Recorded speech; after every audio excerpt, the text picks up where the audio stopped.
Quels sont mes souvenirs de mes examens du Collège Royal? Tranche de vie. D'abord, pour ceux qui ne le savent pas, c'est quoi un examen du Collège Royal? C'est l'examen le plus important de notre vie parce que c'est celui qui nous permet en fin de résidence d'obtenir notre diplôme de pratique, celui du Collège des médecins du Québec au Québec. Il y a une entente entre le Collège Royal et le Collège des médecins du Québec. Mais le Collège Royal administre les examens à la grandeur du Canada. Donc, c'est l'examen de notre fin de formation, c'est notre certification professionnelle. Puis tu as juste une chance pour le passer. Sinon, tu attends à l'année prochaine. Donc, mon souvenir, honnêtement, il est assez vague, mais c'est beaucoup le stress entourant la période d'études. On avait un groupe d'études, on se rencontrait toutes les semaines.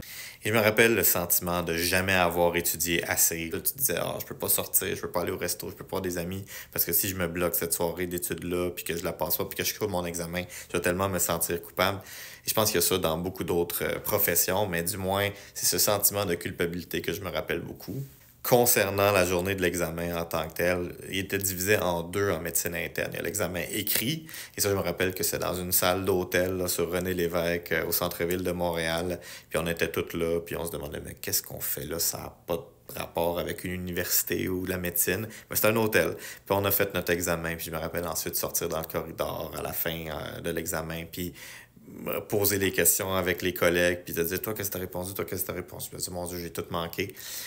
Fait que finalement, j'ai passé. Et ensuite, il y avait l'examen oral qui était à Ottawa. Et là, tout ce que je me rappelle, fouillez-moi pourquoi, mais c'était d'être allé au Eastside Mario's, parce qu'on n'avait pas de Eastside Mario's au Québec, du moins pas depuis que j'étais un enfant. Puis là, il y en avait un en Ontario. Puis j'étais allé là avec ma femme qui est dans le même groupe d'études, puis qui a fait le même examen que moi, parce qu'on était dans le même programme. Puis on est allé là. Puis on a fait l'examen après l'examen. Ou avant l'examen, je me rappelle même pas si c'était la veille, puis qu'on a couché à l'hôtel, puis qu'on est allé ensuite, ou après l'examen pour se récompenser. Mais bref, on avait fait le Collège Royal à Ottawa.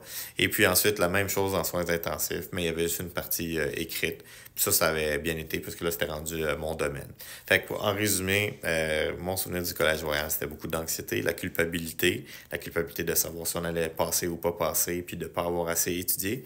Mais finalement, c'est fait. Et j'ai beaucoup d'empathie envers tous les autres qui vont passer leur examen du Collège Royal en disant que c'est pas parce que vous passez pas que c'est la fin du monde. J'ai beaucoup d'amis qui ont coulé leur examen du Collège Royal puis que vous le sauriez même pas. C'est d'excellents médecins. Des fois, le stress est tel que tu performes mal, puis tu te reprends l'année prochaine, puis c'est un chiard, mais ça va quand même bien aller. Donc, beaucoup d'empathie à tous nos collègues finissants et à leur période d'examen, puis pas juste en médecine, ailleurs aussi. Alors aujourd'hui, c'était une tranche de vie, mais je réponds à plein d'autres questions, une question par jour que vous me posez jusqu'à Noël, jusqu'au 25 décembre. Abonnez-vous à mon calendrier de l'Avent médical pour rien manquer.